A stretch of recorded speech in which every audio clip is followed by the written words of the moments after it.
चले हम शुरू करते हैं। आज जो है हमने कल तक 65 की थी, आज हम 66 से करेंगे। वो कहता है अथॉरिटेरियन मॉडल। अथॉरिटेरियन क्या होता है मॉडल, ये किसके लिए सूटेबल है? Basically discipline. अगर आप डिसिप्लिन चाहते हैं ऑर्गेनाइजेशन के अंदर, इंस्टीट्यूशन के अंदर, तो आप क्या करें, स्ट्रिक्ट हो जाए। अथॉरिटेटिव यानी कि डिक्टेटर की तरह हो जाए, बिल्कुल।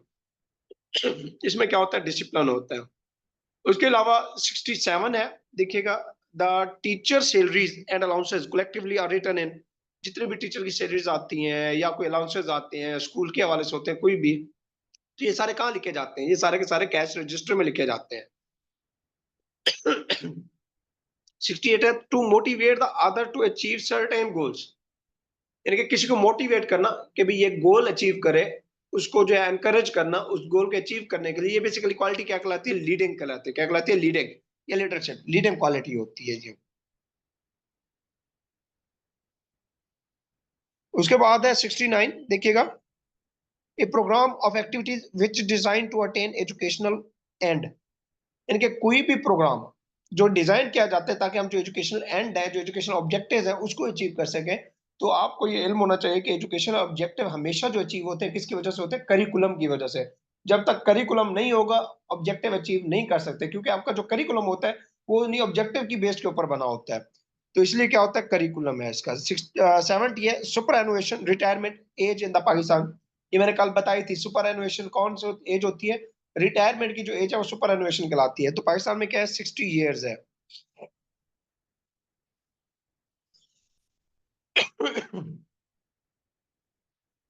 उसके बाद है 71, pension is given if retirement is after service of. Pension किसको दी जाती है? अच्छा, ये भी माइंड में रखिएगा, जब भी आप गवर्नमेंट सर्विस में आते हैं तो आप कम से कम आपको 25 साल सर्विस करनी पड़ती है पेंशन के लिए। जब तक आपके 25 साल पूरे नहीं होंगे आपको पेंशन नहीं मिलेगी।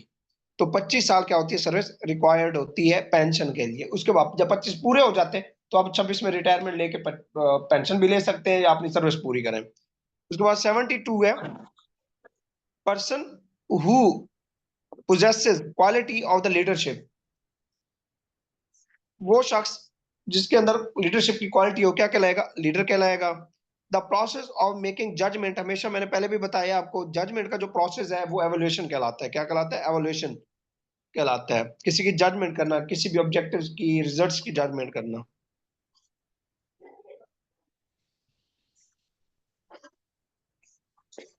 जी म्यूट कीजिएगा अपने आप को।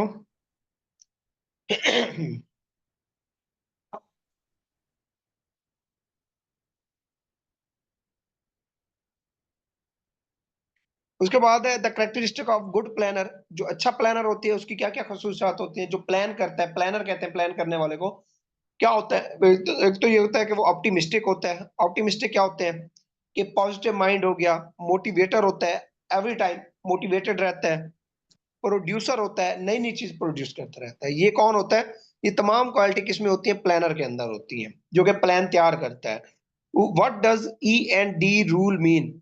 E&D रूल मीन क्या होता है? Efficiency and discipline rule. Efficiency and discipline rule, ये वो रूल होते हैं जिसकी वजह से आपको जो है ना ये जो जज किया जाता है, जिस बेस के ऊपर कि आप डिसिप्लिन के अंदर रहकर वर्किंग कर रहे हैं, अपनी जॉब कर रहे हैं या नहीं कर रहे हैं, इनको एफिशिएंसी और डिसिप्लिन रूल कहा जाता है। एडीपी ये किसका एब्रीविएशन है? Annual development programme. एडीपी ये एब्रीविएशन याद कर लें, एनुअल डेवलपमेंट प्रोग्राम का है ये। अच्छा, मुझे इसकी असल में ना क्लासरूम जो मैनेजमेंट है इसकी प्रॉपर थ्योरेटिकल बुक जो है ना वो तो एक बीएड की बुक्स के अंदर पाया जाता है चैप्टर, लेकिन जो तैयारी के लिए है उसमें कहीं पे भी इसका वो नहीं है। तो जस्ट आप इसके ऑब्जेक्टिव कर लें, इनफ है आपके लिए, ठीक है, समझने के लिए। अच्छा, उसके बाद कहता है education in Pakistan is responsibility of the which government under the devolution of the power. Power पहले क्या थी? सेंटर के पास थी। उन्होंने क्या कर दिया? डेवलिएट कर दिया, तकसीम कर दी। तो पावर किसके पास आ गई थी? सूबों के पास। तो उनके मुताबिक जो एजुकेशन है पाकिस्तान के अंदर वो किसकी रिस्पॉन्सिबिलिटी बन गई है? प्रोविंस के अंदर सूबों को दे दी गई थी, ठीक है। तो ये क्या है? डिस्ट्रिक्ट की जो रिस्पॉन्सिबिलिटी है। अब ये पूछता है क्वेश्चन, लास्ट टाइम भी एसएससी के पेपर में आया कि जी किसकी रिस्पॉन्सिबिलिटी है? अगर डिस्ट्रिक्ट ना हो तो प्रोविंस होगा। अदरवाइज डिस्ट्रिक्ट की रिस्पॉन्सिबिलिटी है कि वो एजुकेशन को फोकस करे, उसके ऊपर रिक्रूटमेंट भी डिस्ट्रिक्ट करता है। The power is concentrated in the hand of one और द फ्यू पीपल। पावर जो है वो किसी एक या चंद लोगों के पास हो तो उसको क्या कहते हैं, सेंट्रलाइजेशन कहते हैं। पावर जब डिवाइड हो जाती है, नीचे हो जाती है, उसको क्या कहते हैं, डिसेंट्रलाइजेशन कहते हैं। What is central to administration, इससे क्या मुराद है? इससे मुराद ये है कि सेंट्रल टू एडमिनिस्ट्रेशन, मेन चीज क्या है एडमिनिस्ट्रेशन के अंदर, वो डिसीजन मेकिंग होती है, डिसीजन पावर जिसको कहते हैं। ये मेन चीज होती है एडमिनिस्ट्रेशन के अंदर। Post I R, R stand for reporting, R से मुराद क्या है पोस्ट आई आर में, रिपोर्टिंग। ये भी एडमिनिस्ट्रेटिव मॉडल है। ये क्या है, रिपोर्टिंग है, आर का एब्रिविएशन रिपोर्टिंग है।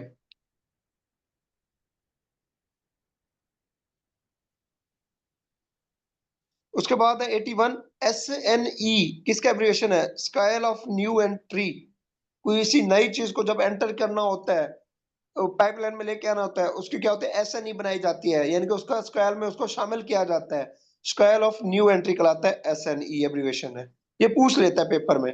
Teacher is considered in the world as, teacher को क्या कंसिडर किया जाता है, एज ए चेंज एजेंट।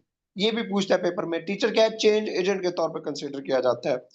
आगे कहता है the level of school administration can best, can be best B judged, यानी कि आपका जो स्कूल का लेवल है कि आपका जो स्कूल किस तरह का है, स्कूल एडमिनिस्ट्रेशन का अच्छा है, नहीं है, चल रहा है, वो आप किससे जज कर सकते हैं? वो सिंपल आप लर्निंग आउटकम से, अगर इसमें इनके आपके रिजल्ट्स अच्छे आ रहे हैं, आपके स्कूल का रिजल्ट अच्छा है, लर्निंग अच्छी आ रही है, बच्चों को कुछ आता है, इसका मतलब है कि क्या स्कूल एडमिनिस्ट्रेशन का अच्छा लेवल है वो वहां पे। 84 है एक्विटेंस रोल। एक्विटेंस रोल क्या होता है, बेसिकली सैलरी डिस्बर्समेंट के लिए होता है। एक्विटेंस रोल जो होता है हर महीने ये बनता है, एक जिसको पे रोल भी कहते हैं, एक्विटेंस रोल को पे रोल भी कहा जाता है। ये जो है ना बनता है, इसके अंदर सैलरी जो है ना इसके तहत डिस्पर्स की जाती है हर किसी के अकाउंट में, या मैनुअली दी जाती है।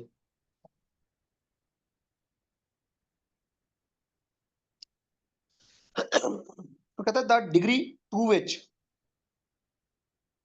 Organisation organisational resources contribute to productivity. अब आ जाता है प्रोडक्टिविटी की तरफ। कहता था degree to which the organisation resources contribute to productivity, यानी कि आप कोई भी रिसोर्सेज को यूटिलाइज करते हैं, वो आपकी किसकी तरफ जा रहे हैं, किसकी तरफ, प्रोडक्टिविटी की तरफ। यानी कि आपको पॉजिटिव रिजल्ट मिल रहे हैं, आपकी प्रोडक्शन बढ़ रही है। तो इसका मतलब क्या है कि वो रिसोर्सेज आपके लिए क्या एफिशिएंट है, क्या एफिशिएंसी कहलाता है वो वर्क। वो वर्क क्या कहलाता है, एफिशिएंसी, यानी कि आप एफिशिएंसी के साथ आगे बढ़ रहे हैं, आपके जितने भी रिसोर्सेज है वो आपको प्रोडक्टिविटी के अंदर आपके कंट्रीब्यूट कर रहे हैं। तो ये क्या है, एफिशिएंसी कहलाता है। All transaction should be enter in the register, जितनी भी ट्रांजैक्शन है किस में की जाएंगी, रजिस्टर में, कैश में, कैश बुक या कैश रजिस्टर में, जो कि आपने पीछे भी पढ़ा है। कैश से रिलेटेड कोई भी काम होगा वो कैश बुक में होगा।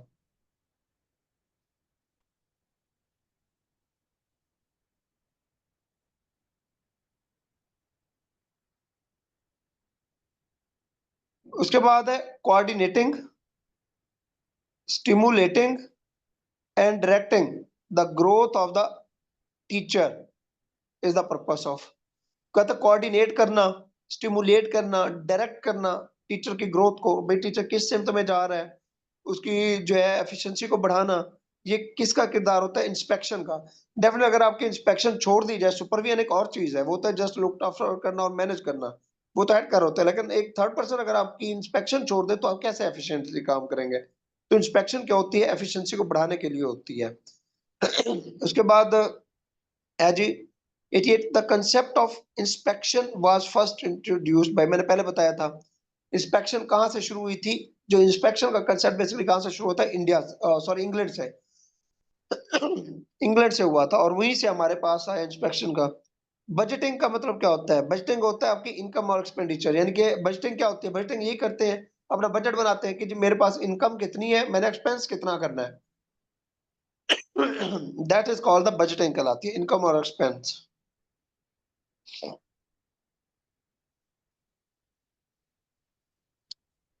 उसके बाद the authorised person of the staff performance, school के अंदर स्टाफ मौजूद होता है, उसकी परफॉर्मेंस का ऑथोराइज्ड पर्सन कौन होता है, definitely head master, head teacher होता है। उसकी रिस्पॉन्सिबिलिटी है कि उसकी परफॉर्मेंस को बेहतर करे टीचर की।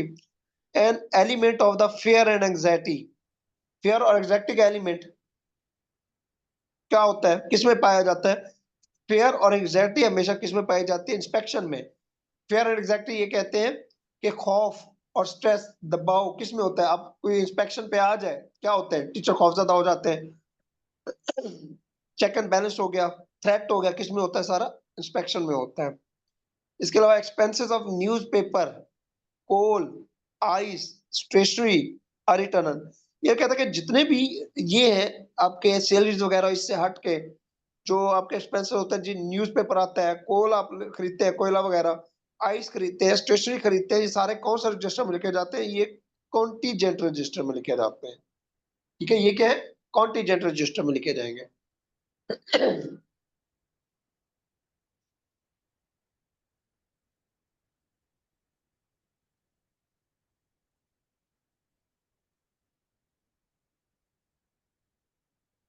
उसके बाद 93 in laissez faire leadership. Laissez faire leadership में लीडर क्या होता है? अवॉइड द ग्रुप, वो किसी ग्रुप का हिस्सा नहीं बनता, वो अपना लीडर चुप करके बैठा है। भाई आपस में लड़ो मरो जियो, उसका कोई वास्ता नहीं है, वो किसी ग्रुप का हिस्सा नहीं होता है। Avoid the group. लीडर क्या करता है? अवॉइड द ग्रुप, किसमें करता है? लेसेस फेयर में करता है। उसके अलावा है 94 M I S is the abbreviation किसका? एम आई एस किसका एब्रिविएशन है? मैनेजमेंट इंफॉर्मेशन सिस्टम का। एम आई एस क्या होती है? Management information system. उसके बाद 95 है the successful and systematic working of the school depends upon. आपका स्कूल जो है, अगर आप चाहते हैं कि सक्सेसफुल भी हो और प्रॉपर वर्किंग करे, तो सबसे इंपॉर्टेंट चीज क्या है? आपका टाइम टेबल है। आपका टाइम टेबल होना चाहिए, स्टेबल होना चाहिए, आपका स्कूल स्मूथली वर्क करेगा। उसके बाद है selecting people to meet needs of the activities is, ये क्या होती है? स्टाफिंग। बेसिकली आप जो पीपल सेलेक्ट करते हैं ताकि आपकी अपनी एक्टिविटीज जो है उसको पूरा कर सके, अपनी एक्टिविटीज पूरा करने के लिए जो आप स्टाफ जो पीपल सेलेक्ट करते हैं, उसको क्या कहा जाता है? उसको स्टाफिंग कहा जाता है। क्या कहा जाता है? स्टाफिंग।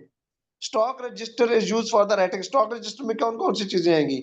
आपका परचेज भी आ जाएगा स्टॉक रजिस्टर में, गवर्नमेंट से आपने कुछ परचेज किया। Purchase from the contingent register आ गया, वो भी स्टॉक में आएगा, यानी कि आपने जो आइस वगैरह और ये चीज स्टेशनरी खरीदी थी। परचेज फ्रॉम डोनेशंस, कोई डोनेशंस आ गई हैं, बाहर वाला कोई आके डोनेट कर गया, वो भी स्टॉक रजिस्टर में लिखी जाएंगी सारी चीजें।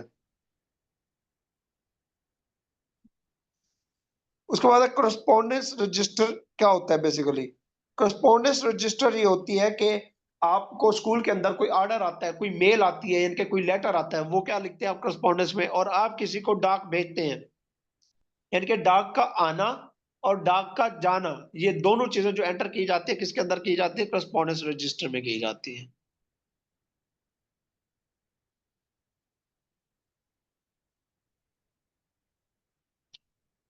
उसके बाद है प्राइवेट स्कूल्स इन पाकिस्तान कब नेशनलाइज हुए थे? मैंने बताया था आपको 1972 की पॉलिसी में। अच्छा मुझे ये बताइएगा, 1972 की पॉलिसी के बाद उस टाइम जो हेड ऑफ द स्टेट था कौन था?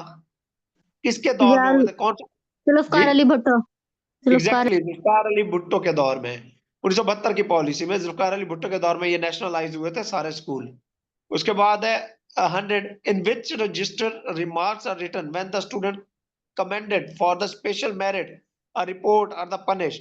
अब वो देखिए एक स्टूडेंट है, वो जी बड़ा अच्छा है, एक्सीलेंट है, रिवार्ड लेता है, इनाम लेता है जी, ट्रॉफीज वगैरह लेता है, उसका नाम एक तो लिखा जाता है। दूसरा कुछ ऐसा बच्चा जो पनिश जो सजा लेता है, उसका भी नाम लिखा जाता है रजिस्टर में। वो सिर्फ बेसिकली इसलिए लिखा जाता है जी कि रिपोर्ट किया जाता है ताकि स्टूडेंट को जस्ट इतना थ्रेट किया जा सके कि जी ये आपकी रिपोर्ट आपके वालदैन को जाएगी, तो ये इनफ होता है। तो इसके लिए कौन सा रजिस्टर यूज किया जाता है? Conduct register. कौन सा होता है? Conduct register. उसके बाद 101 देखिएगा, वो कहता है the determination of human and material resources for the successful management. ठीक है, जितने आपके रिसोर्सेज मौजूद हैं उसको आप अगर डिटर्मिनेट करके चलते हैं सक्सेसफुल मैनेजमेंट के लिए, ये बेसिकली क्या कहलाती है? प्लानिंग कहलाती है। क्या कहलाती है? प्लानिंग।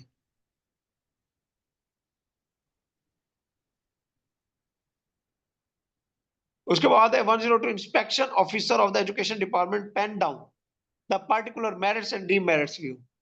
फर्ज करें कोई बाहर से आ गया है, अफसर आ गया है, वो आता है स्कूल को चेक करता है और जितनी रिपोर्ट होती है अपनी वो लिख के जाता है। वो कौन से रजिस्टर में लिखता है? लॉग बुक में।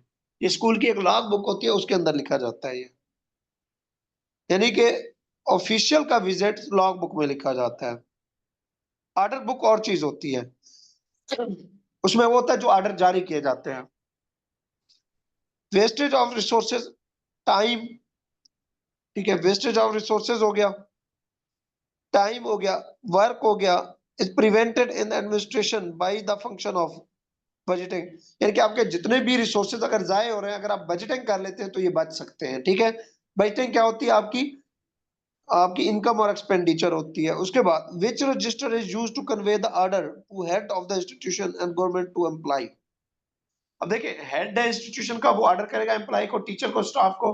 कोई और ऑफिशियल आ गया वो ऑर्डर करेगा, तो ये ऑर्डर कहाँ पे लिखा जाएगा? ऑर्डर बुक में।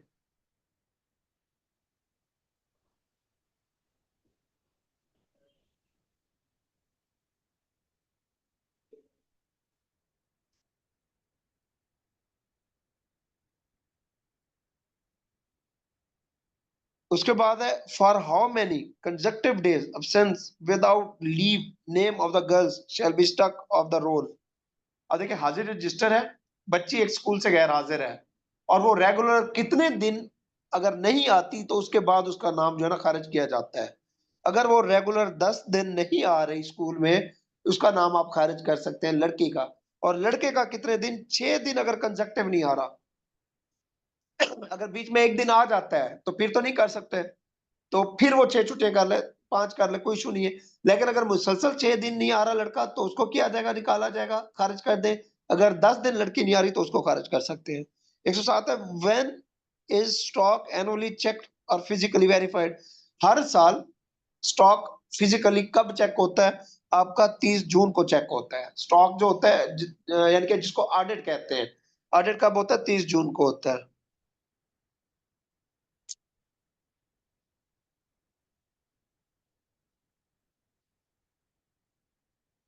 जी, उसके बाद है how much concession in fee is admissible for the brother and the sister of the student in the institution under the same arrangement। यानी कि एक स्कूल के अंदर अगर 2 बहन भाई पढ़ रहे हैं या ज्यादा पढ़ रहे हैं, 3 पढ़ रहे हैं, 4 पढ़ रहे हैं, तो एक की फी उसको कितना फीस जो है ना एडमिसिबल है, उसको कितना जो है ना रियायत दी जाती है। एक की फुल चार्ज की जाती है, बाकी सारे क्या होते हैं? हाफ होते हैं। एक को क्या किया जाता है? फुल चार्ज किया जाता है, बाकी कितने होते हैं? सारे के सारे हाफ होते हैं।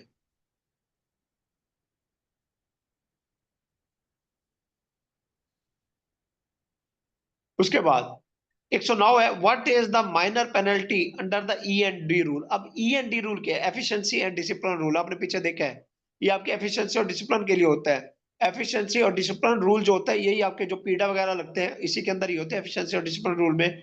तो इसकी सबसे कम से कम सजाएं कौन सी हैं? यही है, सेंश्योर। सेंश्योर क्या होता है? शोकाज नोट, नोट बल्कि झिड़क देना, शोकाज नोटिस कर देना बुला के, without promotion of increment, increment के बगैर प्रमोट कर देना, ना लगाना, ये सजा है। स्टॉपेज ऑफ द एफिशिएंसी बार, उसकी एफिशिएंसी बार रोक देना जी, ये बस ठीक है। उसको जो है ना एसीआर जिसको कहते हैं, उसको जो है ना क्या करना? खराब कर देना। ये माइनर है। मेजर जो है, मेजर के अंदर देखें एफिशिएंसी और डिसिप्लिन की, reduction to the lower grade and recovery of the loss. अगर कोई गलत उसमें पकड़ा गया है, केसेस में करप्शन या किसी में, उसको एक ग्रेड पीछे डाल दिया जाता है और वो रिकवरी भी की जाती है। कंपल्सरी रिटायरमेंट, उसको जबरी रिटायर करवाया जाता है। और removal and dismiss from the service, अगर कोई ज्यादा मेजर है इशू तो उसको रिमूव कर दो। ये बड़ी सजाएं हैं, वो छोटी थी, ऑल ऑफ द अबव है।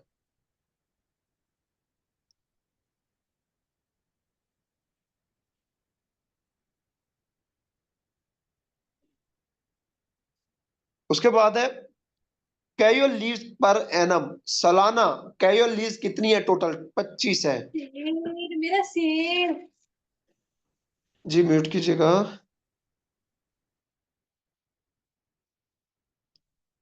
जी, एनुअल जो लीव्स है ना आपकी, एनुअल कैजुअल लीव्स, ठीक है। कैजुअल क्या होती है आपकी? वो क्या होती है? इत्तफाकिया।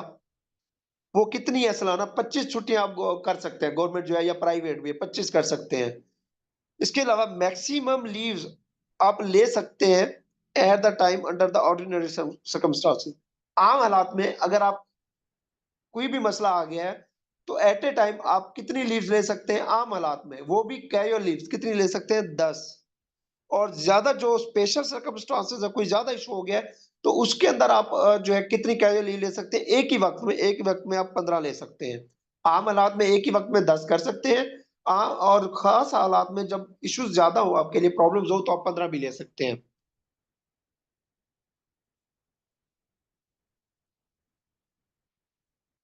अच्छा, उसके बाद है अर्नड लीव।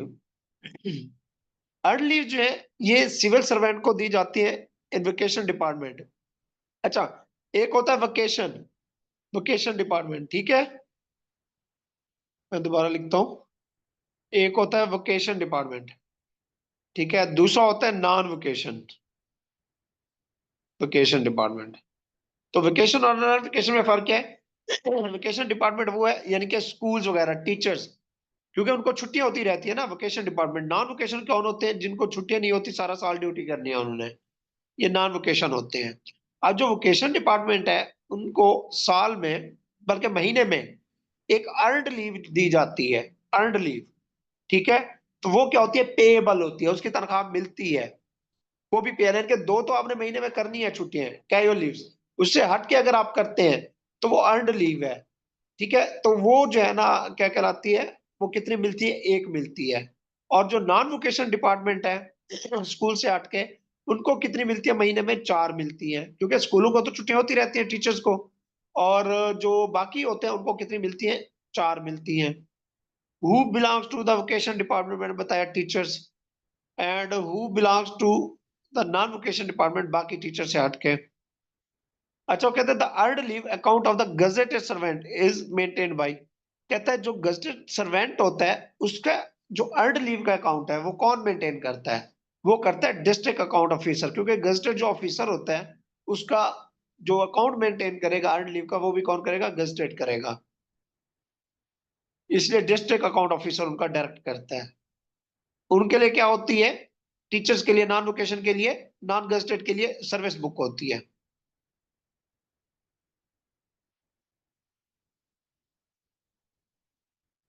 अर्न लीव्स और the non gazetted officer, non gazetted की कहां पे की जाती है? मेंटेन सर्विस बुक में की जाती है। उसके बाद maximum period of the leave on the full पे विदाउट मेडिकल सर्टिफिकेट। मैक्सिमम आप लीव ले सकते हैं फुल पे के ऊपर, आपको मिलती है मेडिकल सर्टिफिकेट के बगैर। वो भी तब जब आपका ड्यूरेशन पूरा हो चुका होता है, ठीक है। प्रोहिबिशन में नहीं मिलती है। तो कितने दिन की मिलती है? 120 दिन की, ये फुल पे मिलती है विदाउट मेडिकल। अगर आप मेडिकल के साथ लेना चाहते हैं, मेडिकल सर्टिफिकेट जमा करवाते हैं, आप प्रॉब्लम में है, तो विदाउट मेडिकल, तो मेडिकल के साथ कितनी मिलती है आपको? 180 दिन की। इसके अलावा the leaves that can not be refused, वो कौन सी लीव्स है जिनको रिफ्यूज नहीं किया जा सकता, जिसका इनकार नहीं किया जा सकता? मेडिकल लीव का। अगर आप मेडिकल लीव लेने जाते हैं तो उसको कोई रिजेक्ट नहीं कर सकता।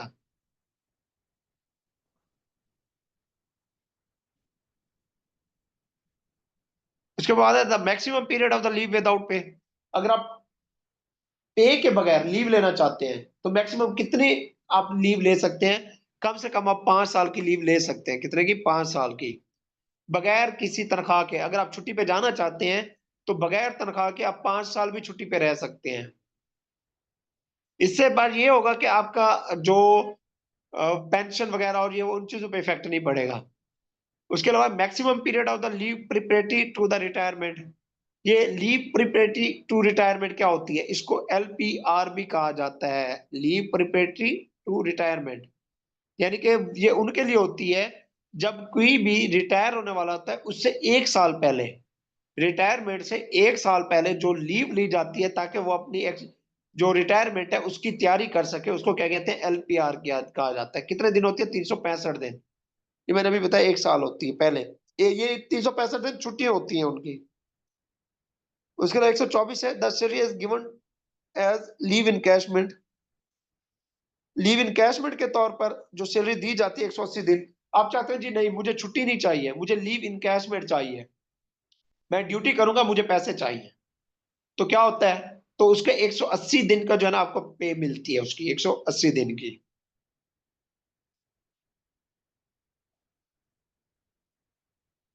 और जो एलपीआर होती है उसकी नहीं होती। अच्छा, उसके बाद है 125, the condition for the leave encashment. Leave encashment के लिए कंडीशन क्या है, कम से कम 30 साल सर्विस होनी चाहिए लीव इनकैशमेंट के लिए। लीव इनकैशमेंट के लिए कितनी होनी चाहिए, 30 साल सर्विस आपकी होनी चाहिए, उसके बाद आप लीव इनकैशमेंट क्लेम कर सकते हैं। जी, यहां तक क्लियर है? जी सर। सर सर एक बात पूछनी थी। जी जी। सर ये जो अभी आपने बताया कि 30 इयर्स की सर्विस होनी चाहिए, ये एज वाइज या सर्विस के हिसाब से, यानी कि जैसे अगर कोई 2015 में एक रिक्रूट हुआ है जी तो उसके हिसाब से देखा जाएगा या एज वाइज देखा जाएगा 30 इयर्स? नहीं नहीं, ये उस लिहाज से, रिक्रूटमेंट के लिहाज से है ये। सर्विस 30 years ऑफ सर्विस, 30 साल सर्विस के। ठीक है सर। जी। और कोई क्वेश्चन? यहाँ पे एंड करते हैं, कल जो है ना आपका इसको क्लोज करेंगे इस चैप्टर को, ठीक है।